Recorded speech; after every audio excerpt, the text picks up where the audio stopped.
الرحمن الرحیم اللہم صلی علی سیدنا محمد نور الانوار وسر الاسرار وسید الابرار۔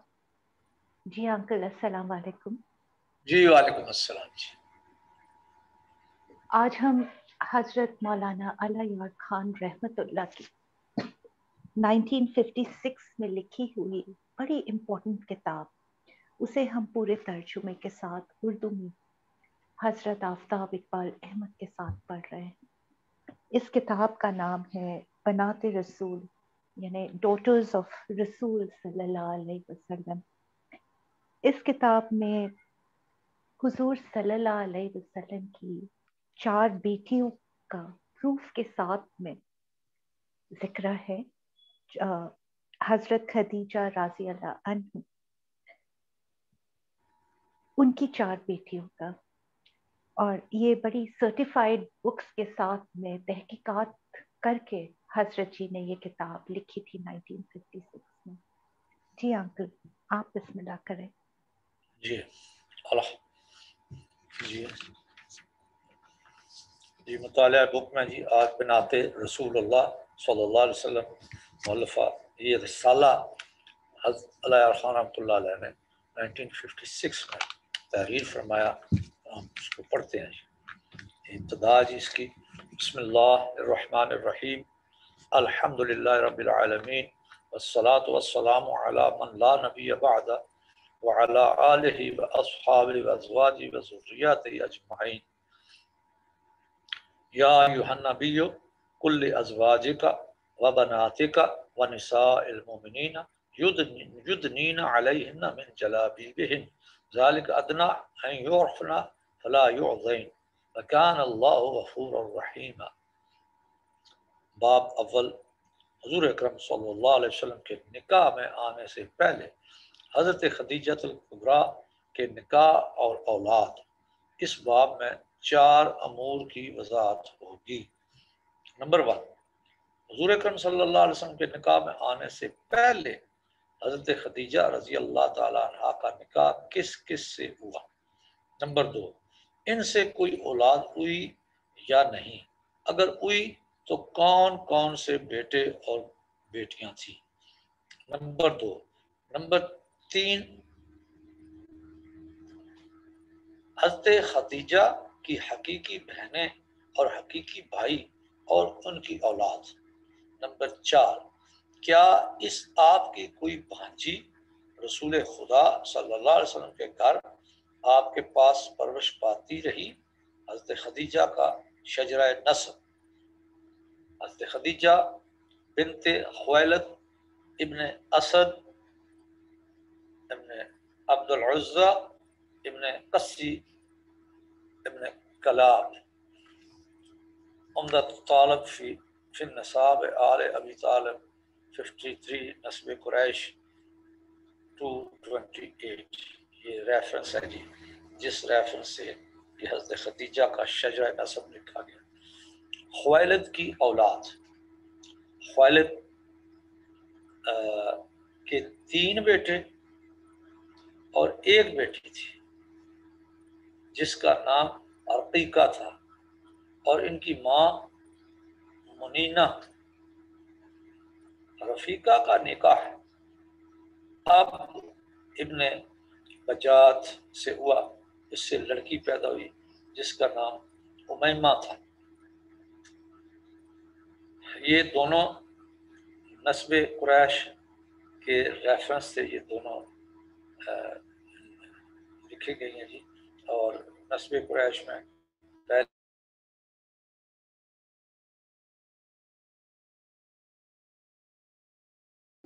29 to 30 ہے، اور یہ جو لڑکی پیدا ہوئی جس کا نام امیمہ تھا، یہ نسب قریش 229 پہ تھی اس کا۔ خویلد کی دوسری بیوی سے ایک لڑکا پیدا ہوا جس کا نام نوفل تھا، اس کی ابن عدویہ کہتے ہیں، ابن عدویہ، تو یہ بھی نسب قریش سے ہی۔ نوفل ابن خویلد کی اولاد آگے نہ چلی اور عدی ابن خویلد کی اولاد بھی آگے نہ چلی۔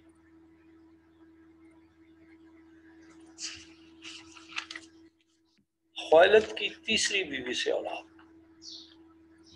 خدیجہ اور حالہ دونوں خویلد کی بیٹیاں ہیں، ان کی ماں فاطمہ ہے، یعنی حضرت خدیجہ رضی اللہ تعالیٰ عنہ کی والدہ کا نام بھی فاطمہ ہے۔ حالہ کا ایک لڑکا ابو العاص ابن ربیع جسے آمین کہتے تھے، رسول کریم صلی اللہ علیہ وسلم نے اس کا نکاح زینب بنت رسول اللہ صلی اللہ علیہ وسلم کے ساتھ کیا۔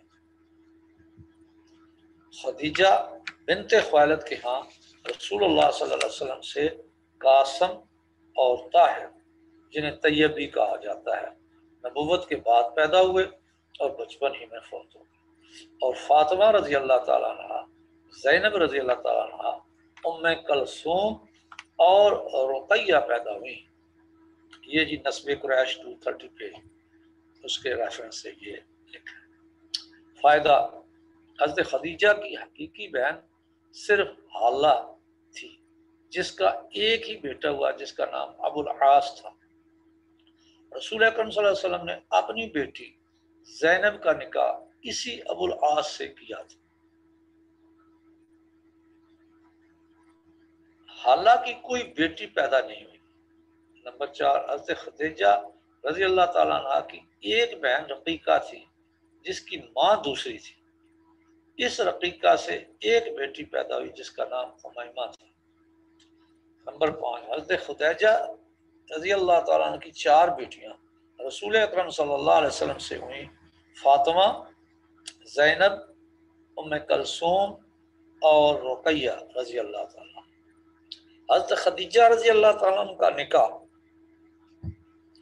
علامہ اور بیلی نے کشف الغمہ میں اور مولانا باقر مجلسی نے حیات القلوب میں 2 پیج 91 پر اور صفحہ 728 پر بیان کیا ہے۔ حضور اکرم صلی اللہ علیہ وسلم سے نکاح سے پہلے حضرت خدیجہ کا نکاح عتیق ابن عائض مخزومی سے ہوا، اس سے ایک لڑکی ہوئی، اور اس کے بعد ابو حالہ اسدی سے نکاح ہوا اور اس سے ایک لڑکا ہند ہوا۔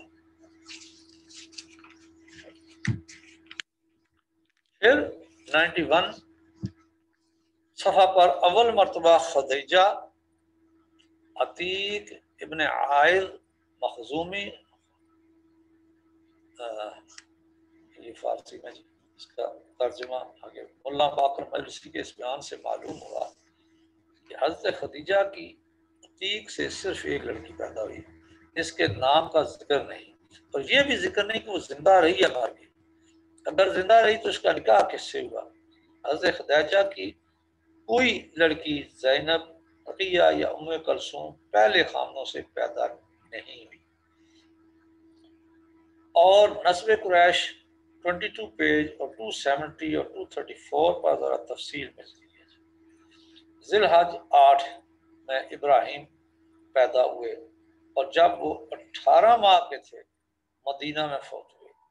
رسول اللہ صلی اللہ علیہ وسلم کے بیٹے کے بہن بھائی جو دوسری ماؤں سے تھے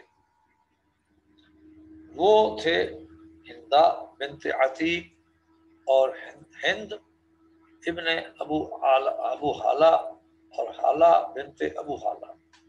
اور نسب قریش صفحہ 333 پر عائض کے کئی بیٹے لکھے ہیں، ایک عتیق زوج خدیجۃ الکبریٰ سے، دوسرا امیہ بن عائض، اور اس امیہ کا بیٹا صفی جس کی والدہ ہندہ بنت عتیق تھی، اور امیہ کا بیٹا محمد ابن صفی جس کی اولاد آگے نہیں چلی۔ اس سے معلوم ہوا کہ حضور صلی اللہ علیہ وسلم کے نکاح آنے سے قبل حضرت خدیجہ کی 2 لڑکیاں ہوئیں، ہندہ عتیق سے اور حالہ ابو حالہ سے۔ حضرت خدیجہ کے مشرف اسلام ہونے سے پہلے وہ دونوں فوت ہو گئی۔ اس سے پہلے وہ یہ معلوم ہو چکا کہ حضرت خدیجہ رضی اللہ تعالیٰ کی حقیقی بہن حالہ کی کوئی لڑکی نہیں تھی، صرف ایک لڑکا ابو العاص تھا۔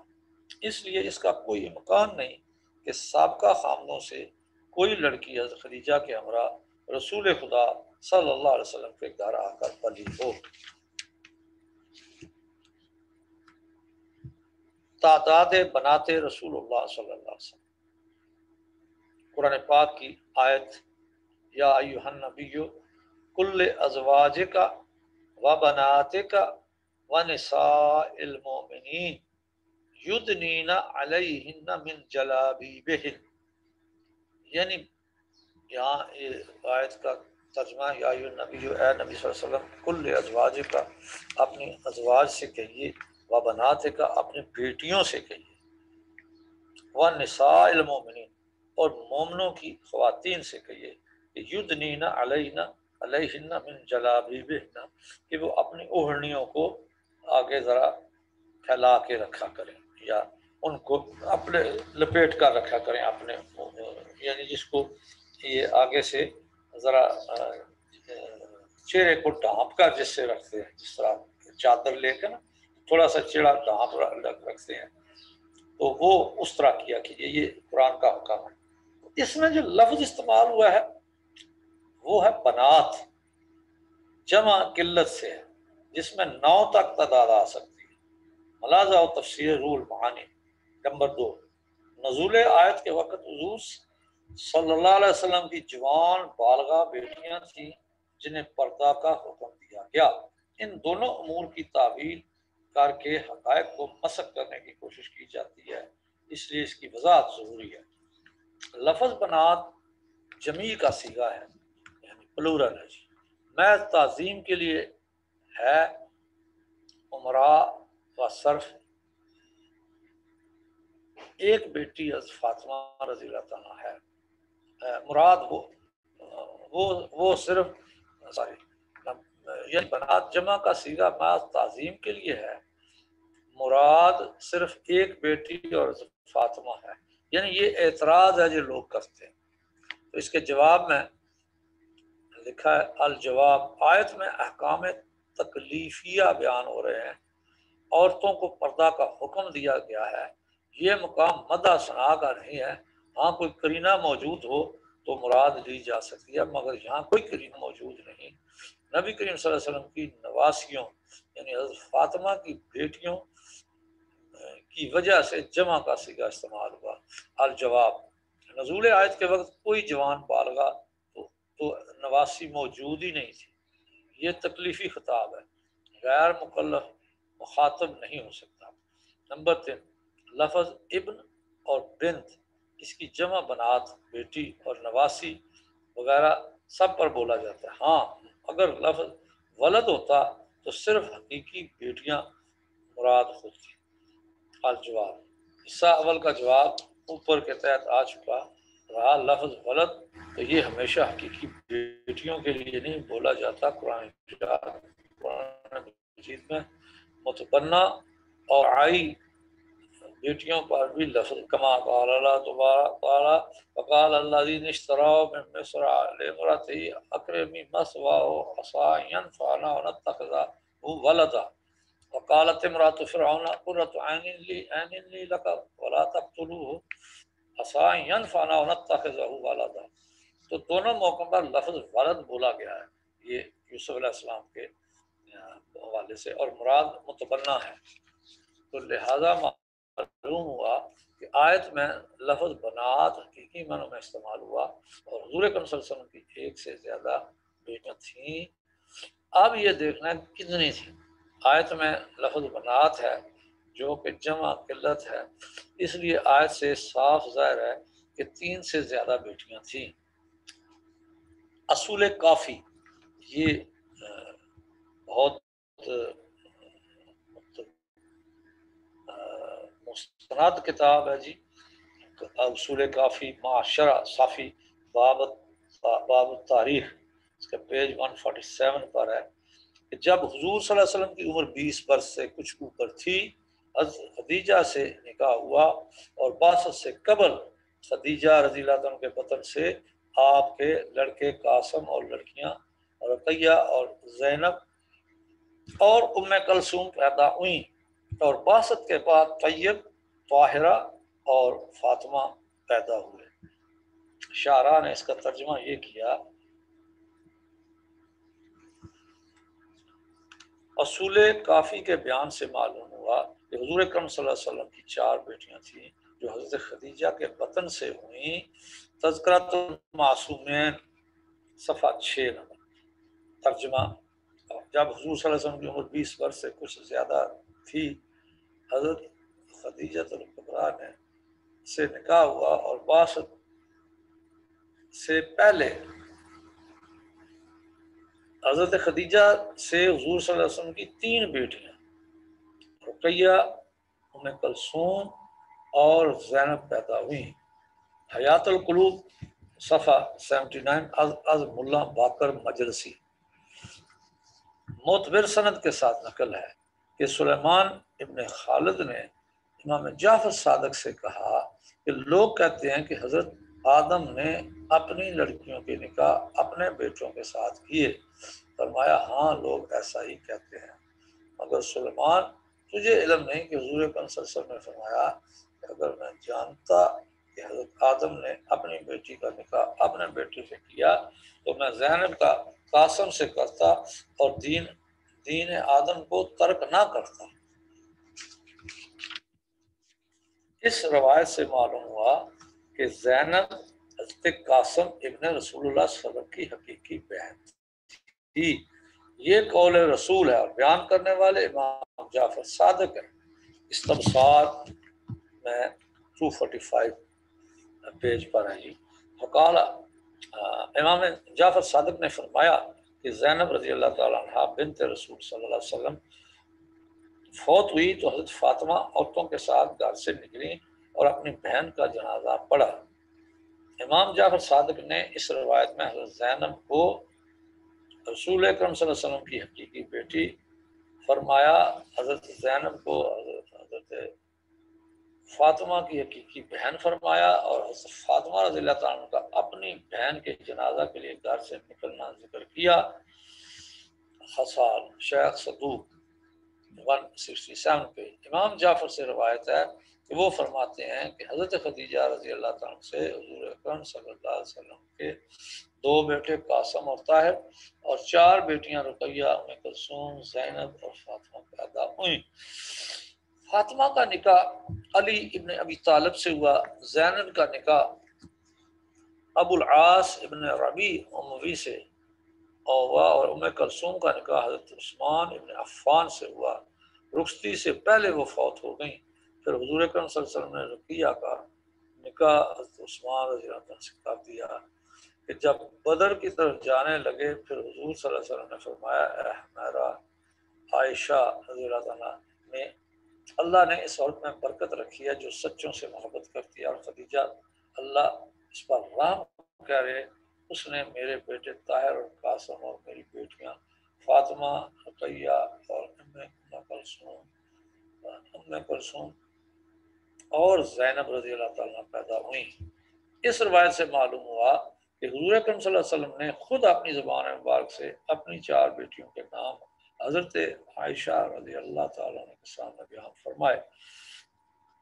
حضور اکرم صلی اللہ علیہ وسلم نے یہ بھی فرمایا کہ یہ میری ساری بیٹیاں حضرت خدیجہ رضی اللہ تعالیٰ کے بطن سے تھیں۔ پھر حضرت خدیجہ کے لیے دعا فرمائی۔ امام جعفر صادق نے اس روایت کی تصدیق فرمائی۔ امام جعفر صادق نے نہ صرف 4 بیٹیوں کے نام لیے بلکہ ان کے نکاح کی تفصیل بھی بتائی۔ نمبر 7 حیات القلوب پیج 718 میں یہ سند معتبر حضرت صادق روایت کردہ، یعنی یہ فارسی میں لکھی ہے جی، اور حیات القلوب پیج 718 میں بھی یہ ایک ریفرنس لکھا ہے۔ تو ملا باقر مجلسی کی بیان کردہ ان 2 روایات سے ثابت ہوا، نمبر 1 امام جعفر صادق کا بیان کا ایمان ہے کہ حضرت رسول اکرم صلی اللہ علیہ وسلم کی 4 بیٹیاں حضرت خدیجہ کے بطن سے ہوئیں اور ان کے نام زینب اور ام کلثوم، رقیہ اور فاطمہ ہیں۔ امام جعفر صادق نے ان کے نام ہی نہیں لیے بلکہ ان کے نکاح کی تفصیل بھی بیان فرمائی۔ ملا باقر نے ان روایات کو سند معتبر قرار دے دیا۔ حضور اکرم صلی اللہ علیہ وسلم کو حضرت عثمان رضی اللہ عنہ بہت محبوب تھے۔ اس لیے اپنی 2 بیٹیاں یکے بعد دیگرے ان کے نکاح میں دے دیں۔ اگر حضور صلی اللہ علیہ وسلم کو حضرت عثمان کے خلوص اور ایمان کے متعلق ذرا بھی شبہ ہوتا تو وہ ہرگز ایسا نہ کرتے۔ اگر کوئی کاج فہم یہ کہے کہ حضور نے ڈر کے مارے ایسا کیا یا تقیہ کیا یا مال اور دولت کی لالچ میں یہ کیا تو ایسا شخص شان رسال سے واقف نہیں، نہ اس کا رسول پر ایمان ہے۔ حیات القلوب پیج 3330 میں شیخ طبرسی و علی ابراہیم و دیگراں روایت کرتے ہیں کہ حضرت عثمان کے برملا پاک مرسی نے حضرت عثمان رضی اللہ عنہ اور حضرت فاطمہ کا ایک مکالمہ نقل کیا، جس کے بعد رسول اکرم صلی اللہ علیہ وسلم نے حضرت عائشہ کو خطاب کر کے فرمایا، پس حضرت رسول اللہ صلی اللہ علیہ وسلم نے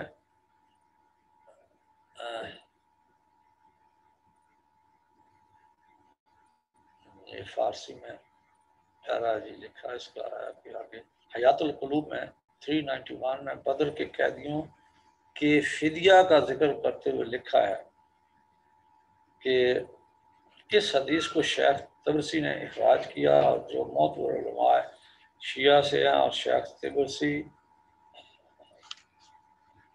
طبرسی اور مولانا باقر مجلسی کا قرار ہے کہ حضرت زینب رضی اللہ تعالیٰ عنہ حضرت رسول خدا صلی اللہ علیہ وسلم کی بیٹی تھی۔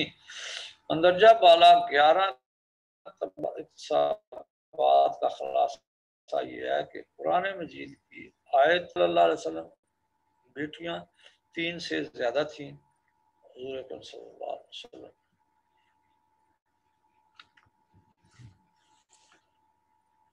نے اپنی زبان مبارک سے فرمایا کہ حضرت خدیجہ سے میری 4 بیٹیاں زینب رضی اللہ تعالیٰ عنہ، ام کلثوم، رقیہ اور فاطمہ پیدا ہوئی۔ امام جعفر صادق فرماتے ہیں کہ رسول خدا صلی اللہ علیہ وسلم کی 4 بیٹیاں تھیں جو حضرت خدیجہ کے بطن سے پیدا ہوئیں۔ حضرت فاطمہ اور زینب رضی اللہ تعالیٰ عنہ کو امام جعفر صادق نے حقیقی بہن فرمایا۔ اب اگر کوئی یہ کہے کہ رسول صلی اللہ علیہ وسلم کی ایک ہی بیٹی تھی تو اول قرآن کی آیت پیش کریں۔ پھر امام جعفر کا قول پیش کر کے حضور کی ایک ہی بیٹی تھی، اگر ایسا نہ کر سکتے تو یقیناً نہیں کر سکتا، پھر بھی اس بات پر اصرار کرے کہ حضور صلی اللہ علیہ وسلم کی طرف سے ایک بیٹی تھی تو ایسا شخص امام صادق کا مخالف اور رسول اللہ صلی اللہ علیہ وسلم کا مخالف اور قرآن کا منکر ہے۔ اب ذرا شیعہ محدث سید نعمت اللہ کی زبانی یکجا تفصیل سنیے۔ پہلی عورت، یہ انوار نعمانیہ جی پیج 124، پہلی عورت جس سے رسول اکرم صلی اللہ علیہ وسلم نے نکاح کیا خدیجہ تھی رضی اللہ تعالیٰ عنہ۔ آپ صلی اللہ علیہ وسلم نے اس سے پہلے حضرت خدیجہ رضی اللہ تعالیٰ عنہ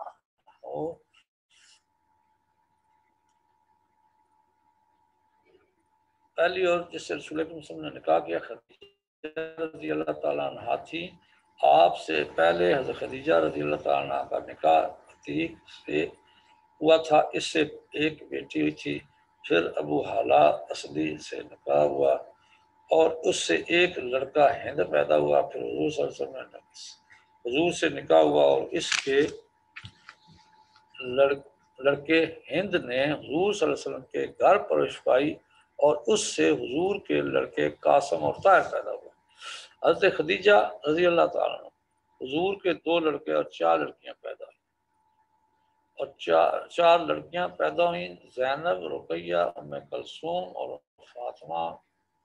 اور زینب کا نکاح ابو العاص ابن ربیع سے زمانہ جاہلیت میں ہوا اور اس کی بیٹی امامہ پیدا ہوئی، جس سے علی ابن طالب نے وفات فاطمہ کے بعد نکاح کیا۔ جب امیر المومنین قتل کیے گئے، امامہ ان کے گھر تھیں، پھر ان سے مغیرہ ابن نوفل نے نکاح کیا اور زینب رضی اللہ تعالیٰ 7 ہجری میں مدینہ میں فوت پائیں۔ رقیہ کا نکاح عتبہ ابن ابی طالب سے ہوا، رخصتی سے پہلے انہوں نے طلاق دے دی، رخصتی سے پہلے اس نے طلاق دے دی۔ حضور کو اس سے ایذا پہنچی تو فرمایا اللہ اس پر اپنا کوئی کتا مسلط کر، چنانچہ شیر اسے کھا گیا۔ اور پھر رقیہ کا نکاح مدینہ میں عثمان ابن عفان رضی اللہ عنہ سے ہوا، ان سے ایک لڑکا عبداللہ ہوا، جسے بچپن میں ہی مرغ نے آنکھوں کے درمیان ٹھونگ ماری، وہ بیمار ہوا اور درمیان بدر کے میدان زمانہ میں مدینہ میں فوت ہوا۔ عثمان رضی اللہ عنہ اس کی تجہیز و تکفین کی وجہ سے بدر کی جنگ میں شامل نہ ہو سکے، اور عثمان رضی اللہ تعالیٰ عنہ نے حبشہ میں ہجرت کی تو رقیہ ساتھ تھی، اور رقیہ کے بعد عثمان رضی اللہ تعالیٰ عنہ کا نکاح ام کلثوم سے ہوا، وہ انہی کے گھر فوت ہوئی۔ اس بارے میں شیعوں کے اختلاف کا ذکر پہلے ہو چکا کہ کیا ام کلثوم رضی اللہ تعالیٰ عنہ اور رقیہ رضی اللہ تعالیٰ عنہ حضور کی ربیبہ تھیں یا بیٹیاں تھیں۔ ہمارے نزدیک اس میں کچھ فرق نہیں پڑتا، کیونکہ حضور صلی اللہ علیہ وسلم کے زمانہ میں عثمان رضی اللہ عنہ نے اسلام کا اظہار کیا، اور حضور ایسے لوگوں کی تالیف قلب، اموال اور منقحات سے کیا کرتے تھے۔ انوار نعمانیہ کی اس عبادت سے ذیل کے امور ثابت ہوئی۔ حضرت خدیجہ رضی اللہ تعالیٰ عنہا کا پہلا نکاح عتیق ابن عائض سے ہوا، جس سے ایک لڑکی پیدا ہوئی، ہندہ۔ نمبر 2، نکاح ثانی ابو الحالہ سے ہوا، جس سے صرف ایک لڑکا پیدا ہوا، ہند، جس نے حضور کے گھر پر پائی۔ یعنی حضرت خدیجہ جب حضور صلی اللہ علیہ وسلم کے نکاح میں آئیں تو ان کی کوئی لڑکی موجود نہ تھی۔ جن کو ربیبہ بنایا جاتا، صرف ایک لڑکا ہند تھا، جس کی پرورش حضور صلی اللہ علیہ وسلم کے ہاں ہوئی تھی۔ حضور صلی اللہ علیہ وسلم کے نکاح میں آنے کے بعد حضرت خدیجہ سے چار بیٹیوں کے پیدا ہونے کا ذکر کیا ہے، زینب، ام کلثوم اور رقیہ وفات ہوں۔ حضرت زینب کی وفات 7 ہجری میں ہوئی، اور حیات القلوب میں 719 پیج کے مطابق ام کلثوم کی وفات بھی 7 ہجری میں ہوئی، اور رقیہ رضی اللہ تعالیٰ عنہ رقیہ تو ام کلثوم رضی اللہ تعالیٰ سے پہلے فوت ہو چکی تھی۔ ابتدا میں صاحب انوار نعمانیہ نے اقرار کیا کہ حضرت خدیجہ سے حضور کی 4 بیٹیاں پیدا ہوئیں، پھر 3 کو ربیبہ بنانے کا کیا مطلب؟ اپنی بیٹی کو بھی ربیبہ بنایا یا کہا جا سکتا ہے؟ اس سے ایک اور بات بھی واضح ہوئی کہ عیسائیوں نے مباہلہ کے موقع پر جو باہر آئی بیٹی وہی تھی، اگر وہ اور بیٹیاں ہوتی تو کیوں نہ باہر آتی؟ اس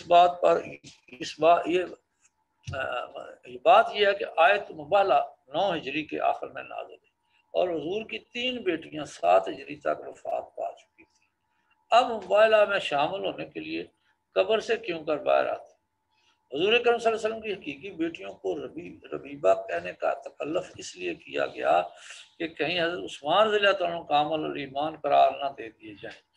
دوسری پہلو یہ اختیار کیا گیا کہ ان تینوں بیٹیوں کو حضرت خدیجہ کی ہمشیر ذات بتایا گیا، مگر باب اول میں یہ ثابت کیا جا سکتا ہے کہ حضرت خدیجہ کی کوئی حقیقی بہن صرف حالہ تھی، اور اس کا ایک بیٹا العاص تھا، کوئی بیٹی تھی نہیں۔ ملا باقر مجلسی نے دونوں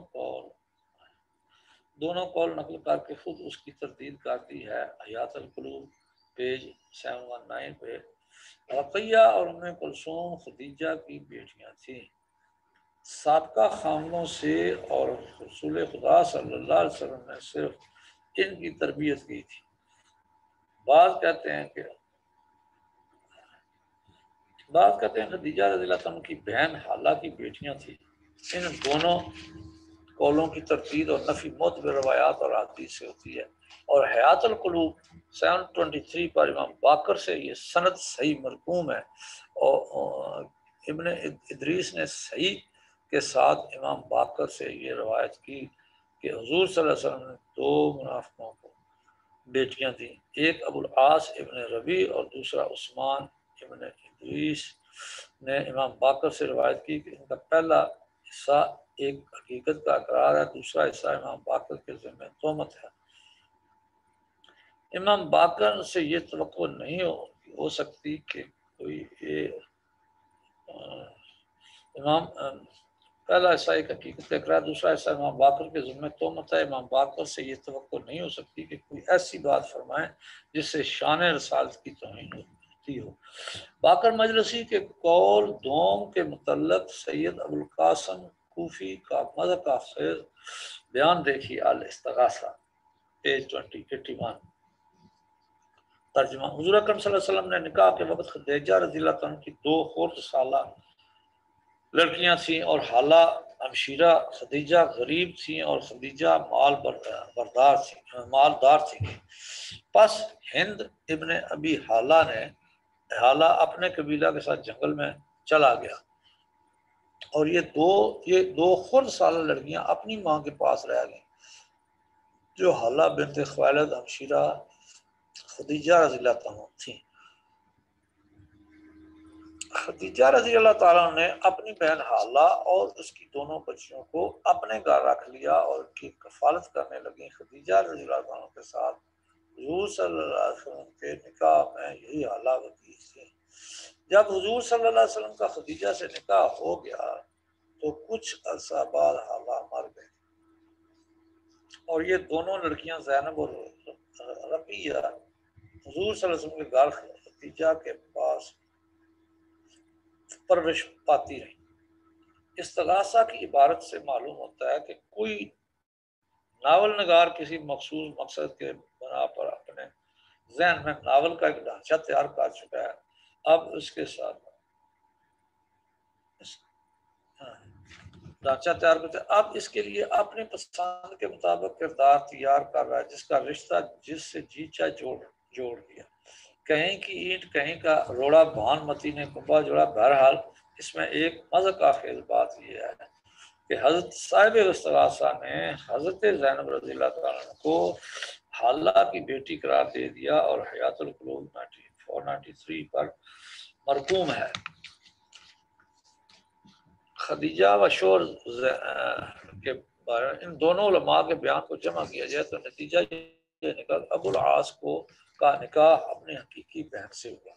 صاحب استغاثہ کی تحقیق کی داد دینی چاہیے، انہیں اپنی اس تحقیق پر اتنا ناز ہے کہ وہ کہتے ہیں کہ علماء تو علم الانصاب سے جاہل ہے۔ کہتے ہیں سید ابوالقاسم نے اپنے علم کی زور سے حقیقی بہن بھائی کو شوہر بیوی بنا دیا اور علماء کو اپنی جہالت کی بنیاد پر یہ ہمت نہ ہو سکی کہ واقعی ہر مرد ہر کارے۔ پہلے باب میں معتبر حوالوں سے تفصیل دی جا چکی ہے کہ حضرت خدیجہ رضی اللہ تعالیٰ کی حقیقی بہن صرف حالہ تھیں اور حالہ کا صرف ایک لڑکا ابو العاص تھا۔ دوسری بہن جس کی ماں دوسری تھی ان کا نام رقیقہ تھا۔ تیسرے نمبر رقیقہ کی صرف ایک لڑکی تھی جس کا نام امیمہ تھا۔ اب زینب رضی اللہ تعالیٰ عنہ ام کلثوم رضی اللہ تعالیٰ سے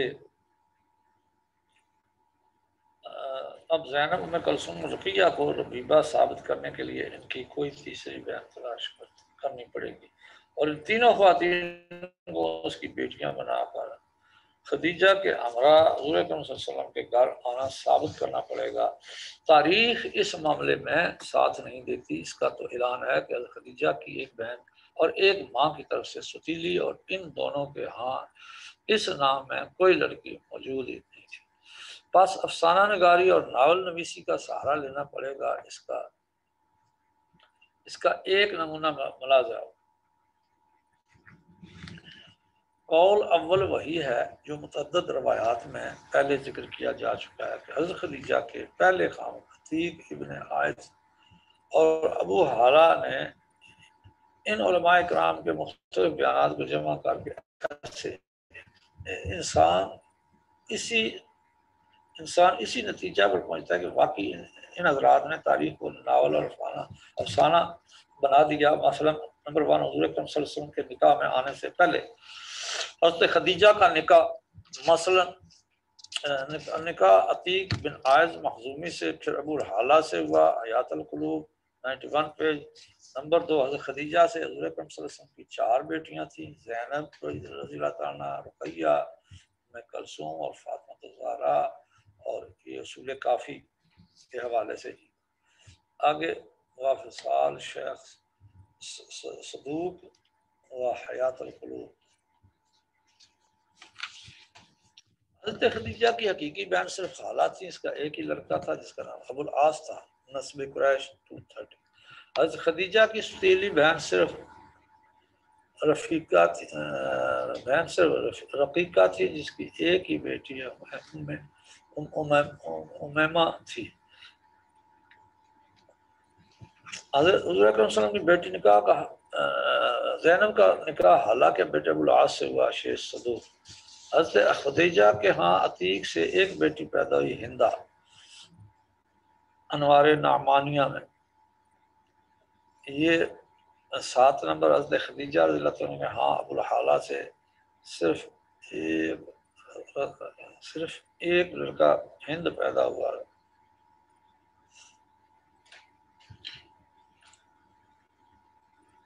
انوار نعمانیہ پیج 124۔ آگے 8 نمبر، اس میں ہمارے شیعہ علماء کا اختلاف ہے کہ زینب رضی اللہ تعالیٰ عنہ، رقیہ رضی اللہ تعالیٰ عنہ، ام کلثوم رضی اللہ تعالیٰ عنہ اور حضور صلی اللہ علیہ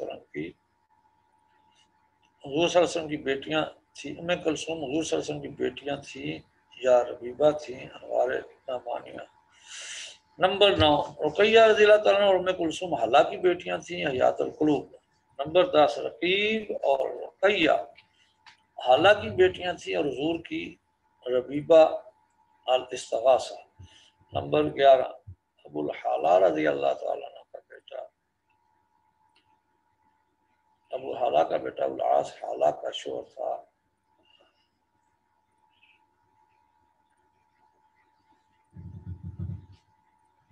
ابو الحالہ کا بیٹا ابو العاص حالہ کا شوہر تھا، حیات القلوب 493۔ جب حضرت صلی اللہ علیہ وسلم کا نکاح حضرت خدیجہ سے ہوا تو وہ کنواری تھیں، حیات القلوب۔ ان متضاد بیانات کو سامنے رکھ کر کوئی کہہ سکتا ہے کہ یہ تاریخی واقعات ہیں؟ ہاں، یہ ضرور کہا جا سکتا ہے کہ ناول نویسی ہے، جب چاہ جس کے تار کو چاہا جتنا چاہا بدل دیا۔ بنات رسول کو ربیبہ کہنا تاریخی اعتبار سے اور علم انصاب کے اعتبار سے بالکل غلط ثابت ہو گیا۔ انوار نعمانیہ ریفرنس سے۔ زید ابن حارثہ حضرت خدیجہ رضی اللہ تعالیٰ کی غلام تھے۔ حکیم حزام نے بھی انہیں حضرت خدیجہ رضی اللہ عنہ کے 400 درہم میں خریدا تھا۔ حضرت خدیجہ رضی اللہ عنہ نے یہ حضور اکرم صلی اللہ علیہ وسلم کو ہیک کر دیا تھا۔ حضور اکرم صلی اللہ علیہ وسلم نے انہیں آزاد کر دیا۔ آپ ام ایمن سے نکاح کرو، ان سے اسامہ رضی اللہ عنہ پیدا ہوئے، ان کو حضور اکرم صلی اللہ علیہ وسلم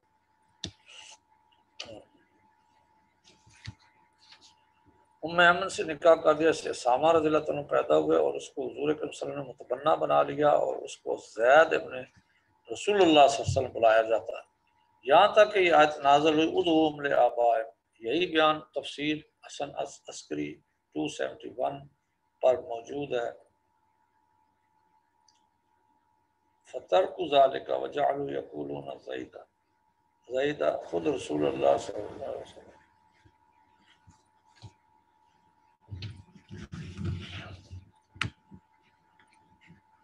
فَتَرْكُ ذَلِكَ وَجَعَلُوا يَقُولُونَ زَيْدٌ اخو رسول اللہ صلی اللہ علیہ وسلم۔ معلوم ہوا کہ اس آیت کے نازل ہونے کے بعد ربائب یا متنبع کو اپنے والد کے بغیر کسی دوسرے کی جگہ نسبت کر کے بلانا حرام ہو گیا اور ترک کر دیا گیا۔ ربیبہ کا معاملہ تاریخی اور قرآنی ہر دو اعتبار سے غلط ثابت ہو گیا، اور علماء شیعہ کے بیانات سے واضح ہو گیا کہ حضور صلی اللہ علیہ وسلم کی 4 بیٹیاں تھیں۔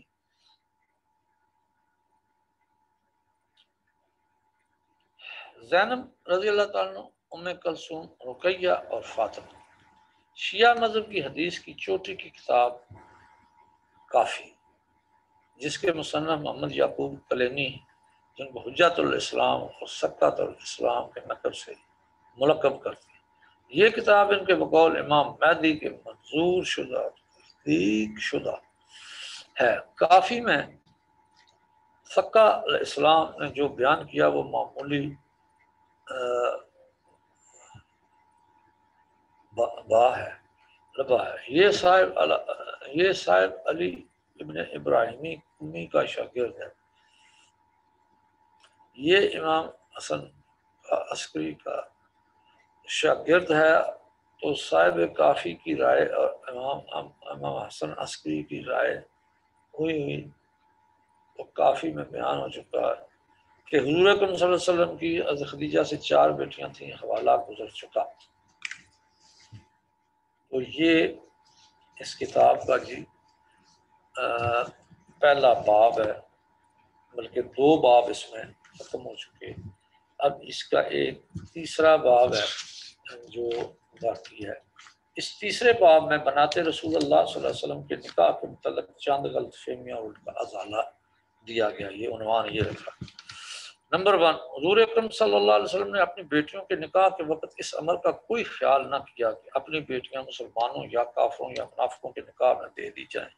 اس لیے عتبہ، عتیبہ، اسران ابو لہب اور ابو العاص ابن ربیع اور حضرت عثمان ابن عفان کو بیٹیاں دے دی۔ یہ بات کوئی انوکھی نہیں، کیونکہ فرعون کے گھر میں آسیہ مسلمان اور حضرت نوح اور حضرت لوط کے بیویاں کافرات تھیں۔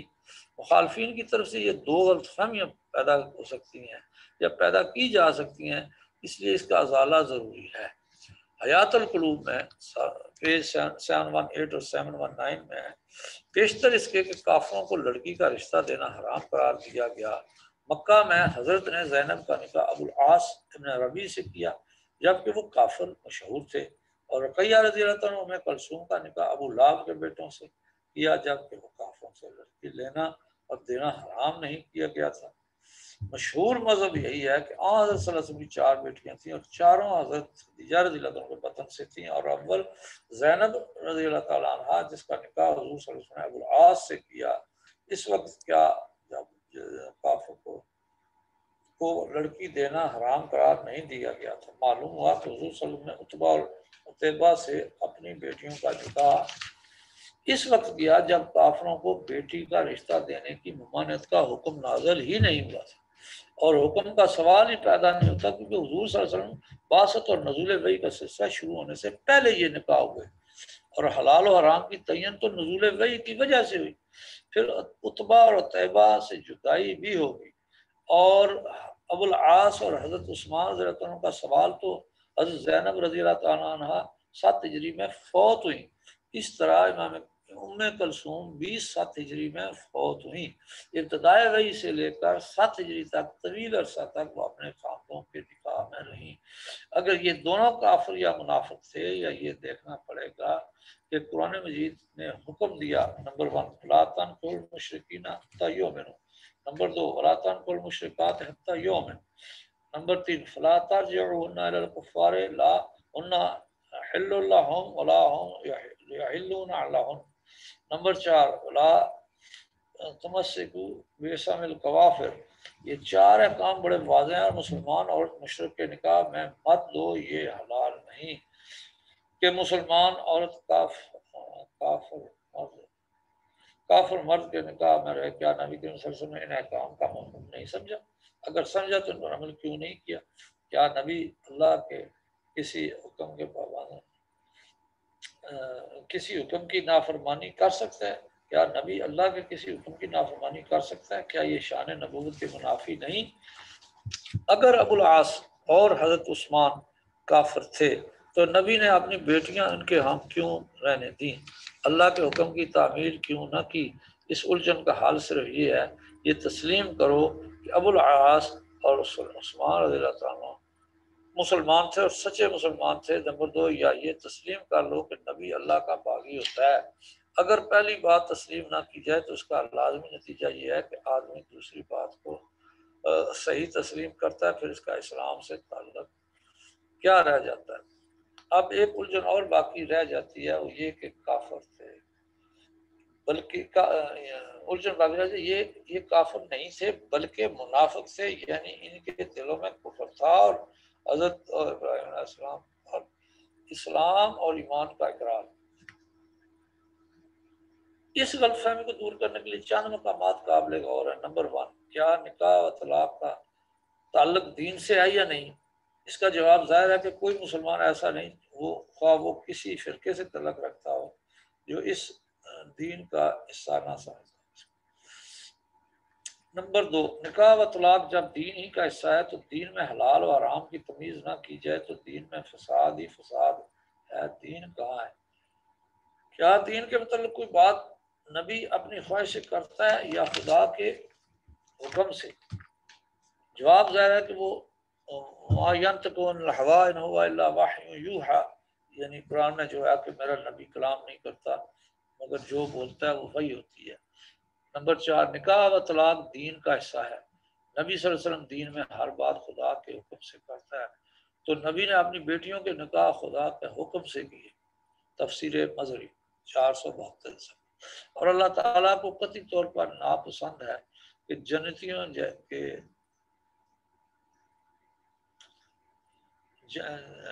اور اللہ تعالیٰ کو قطعی طور پر ناپسند ہے کہ میں جنتیوں کے بغیر کسی سے نکاح کروں یا نکاح کر کے دوں۔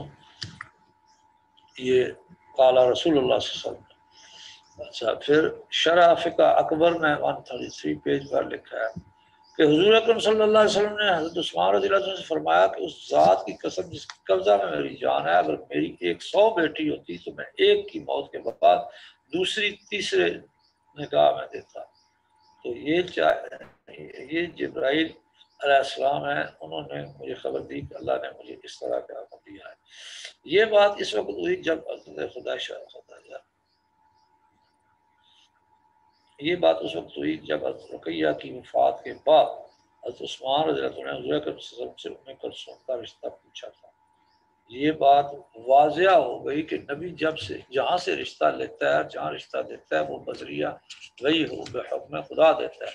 اصولی طور پر یہ ایک مسلمہ حقیقت ہے کہ دین کی ہر بات نبی صلی اللہ علیہ وسلم خدا کے حکم سے بتاتا ہے۔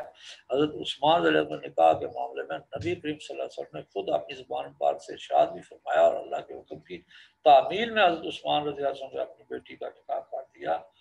اب سوچنے کی بات یہ ہے، معاذ اللہ، اگر عثمان رضی اللہ عنہ منافق تھے تو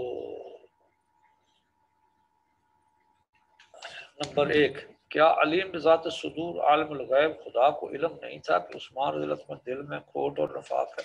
نمبر 2، اگر علم تھا تو اپنے نبی کو حکم کیوں دیا؟ اگر نبی آج خود کرنے لگا تھا تو منع کیا کیوں نہ کیا؟ جبرائیل امین کو بھیج کر نکاح کرنے کا حکم دینے کے بجائے نکاح سے منع کرنے کا حکم دینا چاہیے تھا۔ اگر خدا کو عثمان کے نفاق کا علم نہیں تھا تو ایسے بے خبر خدا پر ایمان لانے کی ضرورت کیا ہے؟ حضرت معلوم ہوا کہ علیم بذات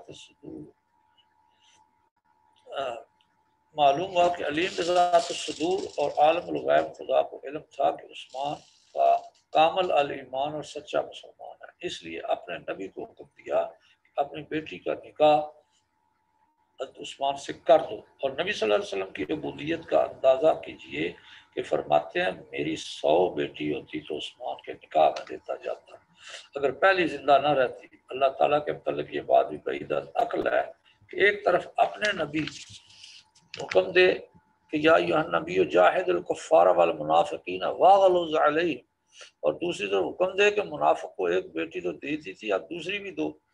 اور رسول کریم صلی اللہ علیہ وسلم کے متعلق یہ امر بھی بعید عقل ہے کہ حضور کے حکم کے مطلق پرواہ نہ کیے اور جس سے جنگ کرنے کا حکم دے اسے بیٹیاں دینے لگے۔ تقابل کے لیے ایک نظیر ملاحظہ ہو، انوار النعمانیہ 242 پیج پر، اگر کوئی بے نماز مسلمانوں سے رشتہ مانگے تو اسے رشتہ نہ دو، اگر وہ بیمار پڑ جائے تو اس کی بیمار پرسی نہ کرو۔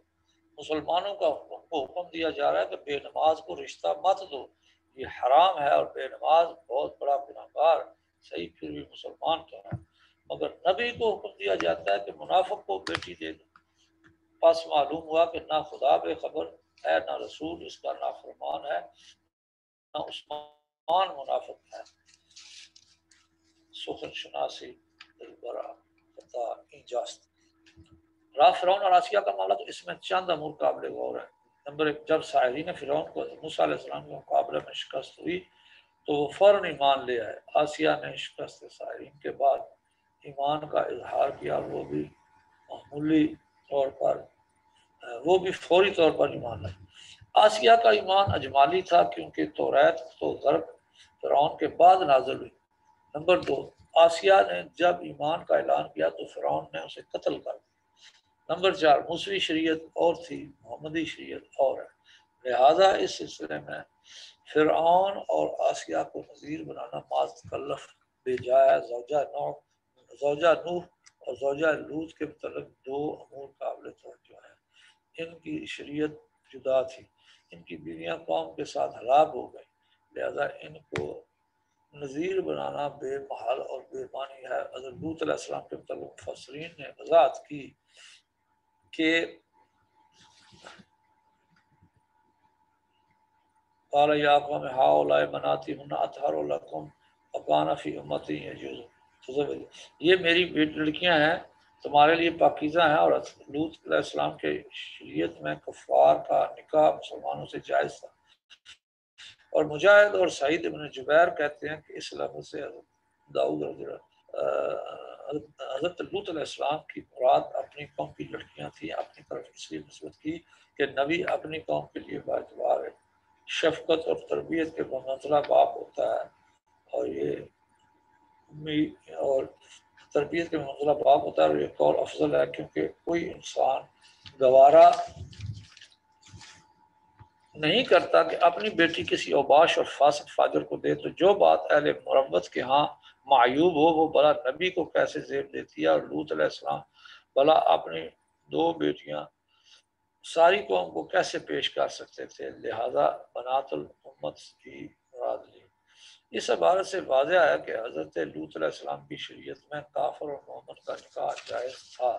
اس کے باوجود حضرت لوط علیہ السلام نے اپنی بیٹیوں کے متعلق نہیں فرمایا تھا کہ امت کی عورتیں نبی کی بیٹیاں ہی سمجھ جائیں. اس لیے حضرت عثمان رضی اللہ عنہ کے نکاح میں حضرت لوط علیہ السلام کی نظیر بے محل اور تکلف محض ہے. اب ایک جاہلانہ اعتراض بھی بیان کر دینا مناسب ہوگا کہ اگر کہا جائے کہ سید زادی کا نکاح غیر سید سے کیسے جائز ہے، تو رسول کی بیٹیاں تو سید زادیاں ہوئیں. اس کے جواب میں کہہ دینا کافی ہے کہ سید کا اطلاق حسنین کی اولاد پر کیا جاتا ہے.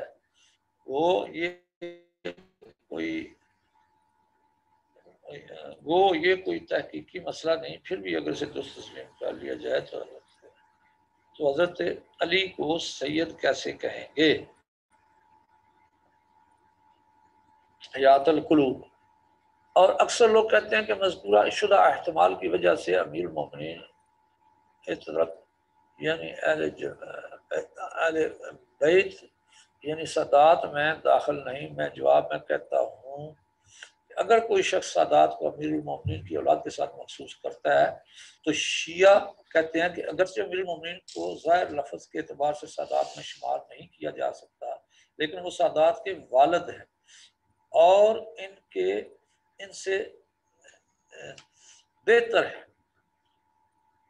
بات صاف ہوگی حضرت علی در حقیقت سید نہیں، اور یہ بھی ثابت ہوا کہ غیر سید سیدوں سے افضل ہے، لہذا اس کو بیٹی دینا بھی افضل ٹھہرا. اگر خود حضرت علی رضی اللہ تعالیٰ سید ہیں تو ان کے تمام بھائی اور ان کی تمام اولاد پر سید کے لفظ کا اطلاق درست ہے. ان کو سید کیوں نہ کہا جائے؟ اور ہمارے نعمانیہ میں ہے کہ حضرت علی رضی اللہ عنہ کی اولاد 27 لڑکے اور لڑکیاں ہیں، 18 لڑکے اور 9 لڑکیاں. اگر حضرت علی رضی اللہ عنہ کو سید کہا جائے تو ان کے بچوں کو سید زادے اور سید زادیاں کیوں نہ کہا جائے؟ صرف حسین رضی اللہ عنہ ان کی اولاد کو ہی سید کیوں کہا جائے؟ آخر میں حضرت عثمان رضی اللہ عنہ کے متعلق حضرت علی رضی اللہ عنہ کی رائے کا ذکر کر دیتا ہوں. نجات البلاغہ صفحہ 373.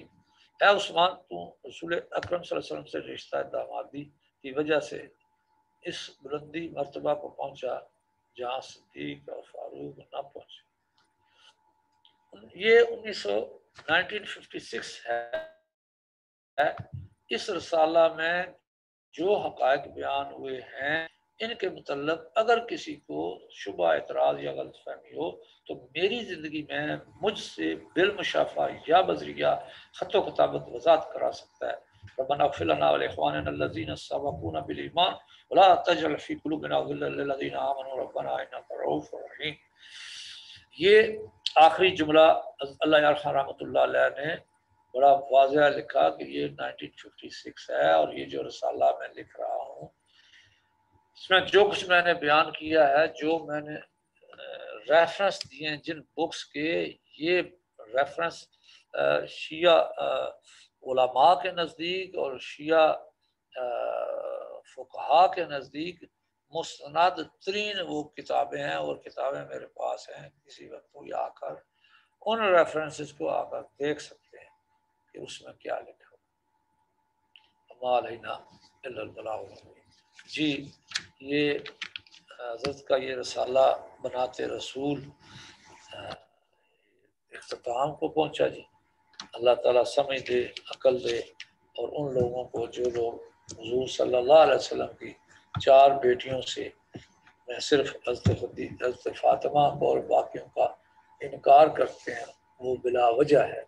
اس کو کوئی ان کے پاس اس کا ثبوت بھی نہیں اور نہ ہی کوئی ریفرنس ہے، جبکہ یہ خود انہی کے جید کتب کے حوالوں سے حضرت اللہ خان رحمۃ اللہ علیہ نے ان کو وہ ثبوت فراہم کیے ہیں جس کو وہ بالکل ذرا بھی کسی تردد کے بغیر اس کو ریجیکٹ نہیں کر سکتے ان ریفرنسز کو. علینا الا البلاغ المبین. جی جی انکل، یہ تو بہت امپورٹنٹ انفارمیشن تھی. جی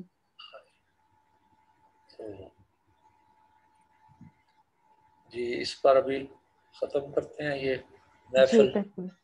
تو جی اس پر کوئی ساتھ ذکر کا ہے پروگرام؟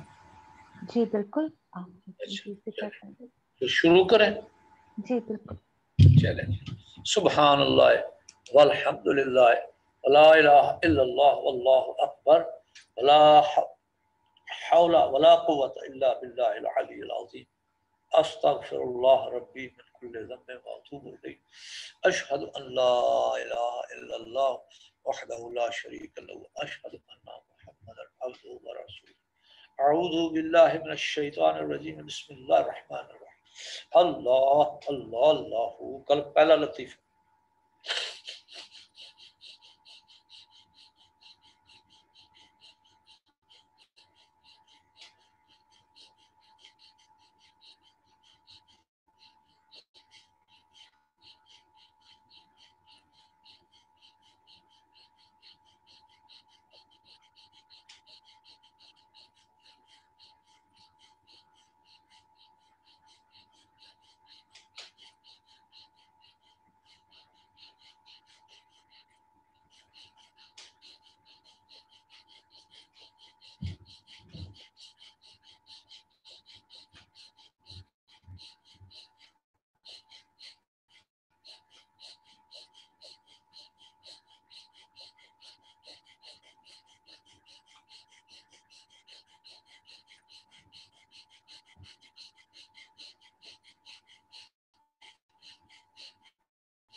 اللہ رو. دوسرا لطیفہ.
شری تیسرا لطیف.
اللہ. چوتھا لطیفہ خفی.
اخفا. پانچواں لطیفہ.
نفس. چھٹا لطیفہ پریشانی.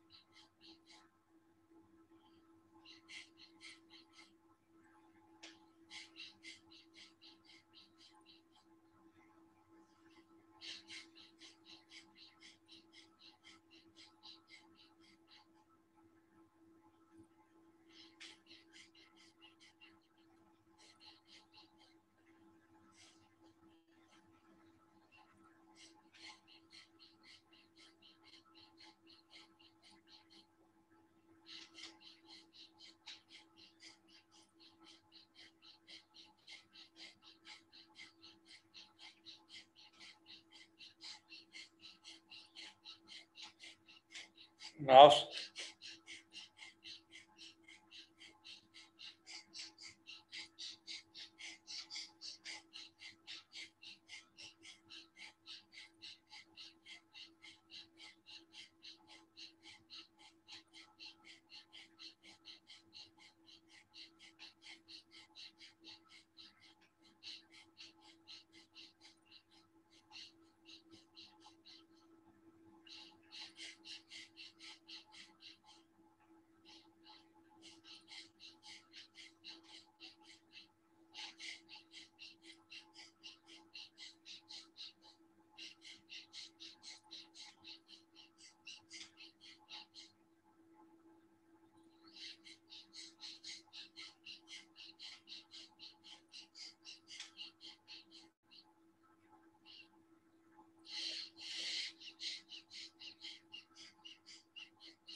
سلطان الاذکار 7واں لطیفہ. ذرا ذرا اللہ کا پاک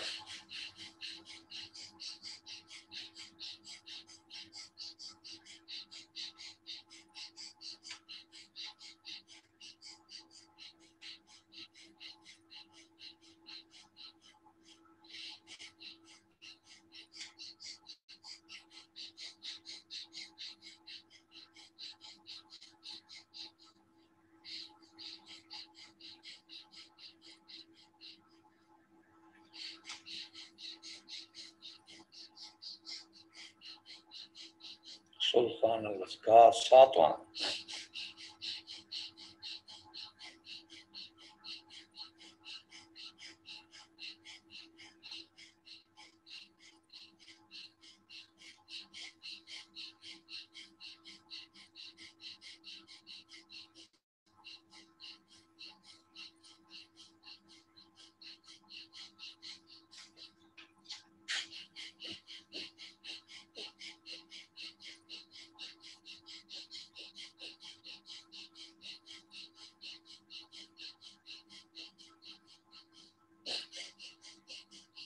اللہ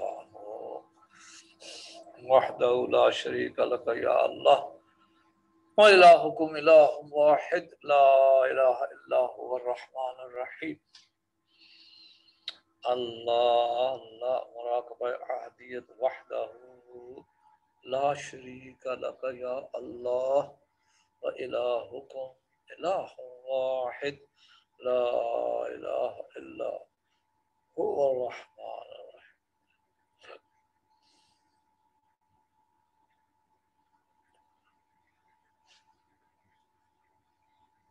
معیت اللہ حاضری اللہ ناظری اللہ معی وہو معکم اینما کنتم وہو معکم.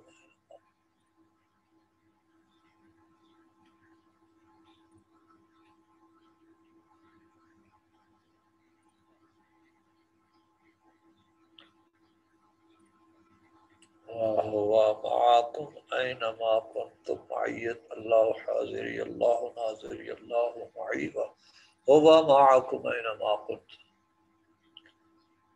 اللہ نحن اقرب الیہ من حبل الورید.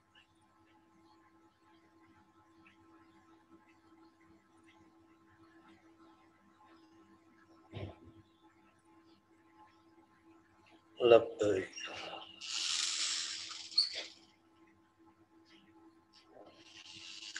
الحمد للہ رب العالمین والعاقبۃ للمتقین والصلاۃ والسلام علی رسول الکریم. ربنا ظلمنا انفسنا وان لم تغفر لنا وترحمنا لنكونن من الخاسرین. ربنا لا تزغ قلوبنا بعد إذ هديتنا وهب لنا من لدنك رحمة إنك أنت الوهاب. ربنا آتنا في الدنيا حسنة وفي الآخرة حسنة وقنا عذاب النار. ربنا سهل لنا أمورنا كلها في ديننا وفي دنيانا عليك توكلنا وإليك أنبنا وإليك المصير. اللهم أعنا على ذكرك وشكرك وحسن عبادتك. اللهم لا تدع لنا في مقامنا هذا ذنبا إلا غفرته ولا هما إلا فرجته ولا دينا إلا قضيته ولا مريضا إلا شفيته ولا ضالا إلا هديته ولا عدوا إلا كبرته ولا حاجة من حوائج الدنيا والآخرة إلا قضيتها ويسرتها. اللهم إنا نسألك من خير ما سألك نبيك محمد صلى الله عليه وسلم ومن شر استعاذك من نبيك محمد صلى الله عليه وسلم وأنت المستعان وعليك البلاغ ولا حول ولا قوة إلا بالله العلي العظيم. إلهي محمد رسول الله صلى الله عليه وسلم. إلهي أبو بكر الصديق رضي الله تعالى. إلهي محمد بصري رحمة الله تعالى. إلهي داود طاهر رحمة الله تعالى. إلهي جنيد بغدادي رحمة الله تعالى. إلهي محمد رحمة الله تعالى. إلهي كل من فيوزات. إلهي محمد رحمة الله تعالى. إلهي كل من فيوزات الله يرحم رحمة الله. خاتمہ ایمان خاتمہ جملہ جماعت بخیر برتا صلی اللہ تعالی علی خیر خلقی محمد وعلی آلہ وصحبہ اجمعین برحمتک آمین آمین آمین. اللہ